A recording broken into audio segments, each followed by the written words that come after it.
So it's Jackson Hole, and it's wonderful that we're all going to be there. It's a different Jackson Hole. A couple of weeks ago, Joe Weisenthal was like, yeah, you know, another Jackson Hole. But this, like 07, 08, 09, maybe one since then, this is going to be interesting. The rumor is that there's so much interest in this year's Jackson Hole, presumably because of the attacks on the Fed, that there's so much media coming that there isn't enough room in the lodge. I told you that. I have to say no, that. I told you that. To Joe's credit, to Joe's credit, the reason we heard it from our producers. Right. The reason we were talking about that, I made the point earlier.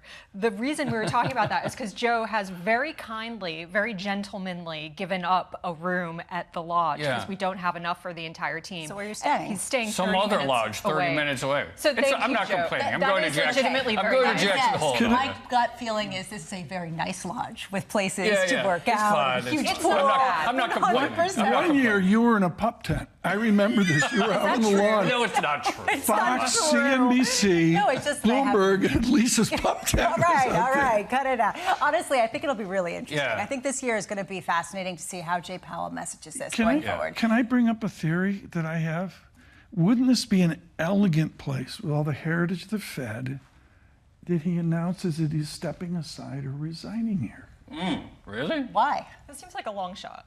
If you were anyone on the Fed, or if you were Jerome Powell, and you truly believe that one of the foremost things that America has going for it is central bank independence, that one of the things that we must cherish across years and years and years of this independence, is there anything, I mean, like, do you think that furthers the cause in some way? Oh, no, I'm not saying I agree with it at all, but it's just the pressures are so great, and the pressures are even greater with a series of inflation reports into this meeting. I mean, this is real inflation we're confronting now. Potentially more interesting could be Chris Waller and what comments he has after Fed Chair Jay Powell and how much unity Chair Powell actually tries to get. Shows up. Oh yeah, can you imagine if Myron? Maybe he don't know if he's going or not. Is he staying at your lodge? Question. He's all the Trumpian candidates show up. Like, is Rick Reeder going to be there, and James Bullard, and the 400 others? Besson is in the lounge talking about his desire for a 50 basis point cut.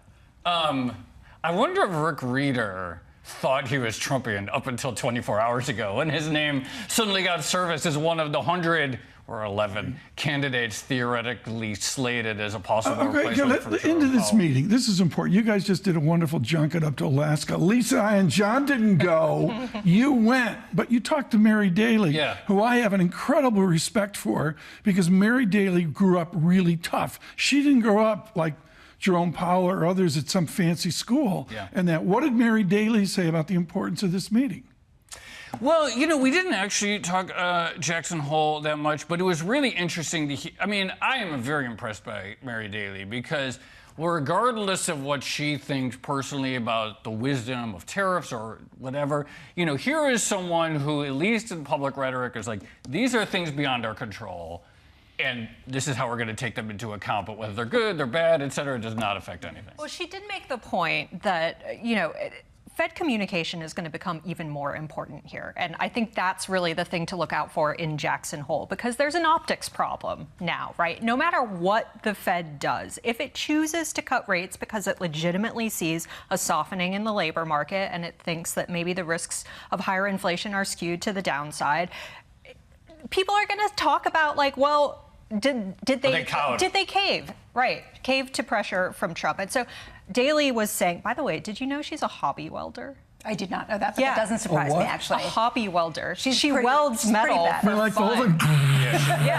Really cool. Seriously. But I just figured out why you're staying in town. Is Light Sweet Crude playing the $1 Million Cowboy Bar? The lodge is 30 minutes out of town, and then I'm staying 30 minutes beyond that. So hold on a second. Anyway. This actually, you're towards Jellystone Park? It's on the border of Yellowstone. Hold on a second. To build on that, why do you guys just go to cold, mountainous places to do your filming? Is this part of the Odd Lots experience? It's Brooklyn. If you live in Brooklyn. You go with the cowboy hat. You always accuse me of living in Brooklyn. We both live in Manhattan. It's the zeitgeist of Odd Lots. Lisa and I are doing a straight show. We got great. Do you have any guests yet? We have a wonderful lineup of people. Really what, is this about the moment. There's no competition. You guys one Bloomberg. Tell us who you have, and we'll tell. One Bloomberg. There's no competition. I'll show you mine if I show you. There's some great. It's gonna. I mean, there's a reason people like to go there. There's some big names.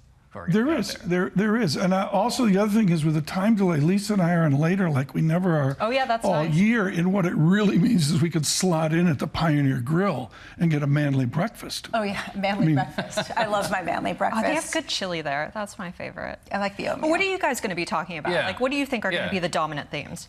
Well, my personal question, the obvious point is Fed Chair Jay Powell versus President Trump. What will he say? The less obvious but equally important question that I have is, how are they going to change how they measure the labor market, given artificial intelligence, given immigration?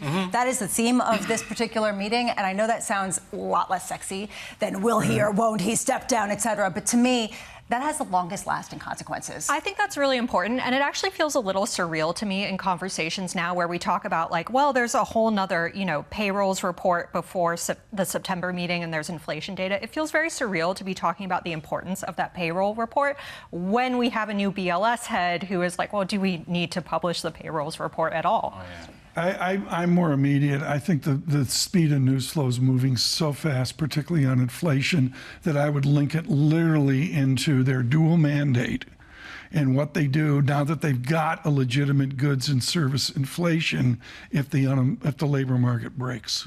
If we get that data. What I'm really interested in is, the intellectual significance of central bank independence, and I do think that's what I'm going to be asking. Tom, reaching for props. I do think that I'm like... That's a preview of the Jackson Hole look. It's a Jackson Hole look. Those actually look really good on you. The sun doesn't come up for quite a while. I was actually listening to what you had to say. It's fine. It's fine. I was looking at Tom. But it's like, what is central bank independence? Why is it valuable? Even if it's formally retained in law, does it diminish when it's subject to so much pressure? How important is, regardless of the actual policy that a Fed sets at any given time, how much does independence itself constrain inflation because people know that there's this entity out there counteracting this cycle? I really want to learn more about it. I think you're dead on. The history of this is J.P. Morgan's library, the panic of '07, personal story for our family. We were crushed in it. And then you get out to 1935 where the Treasury ran the shop.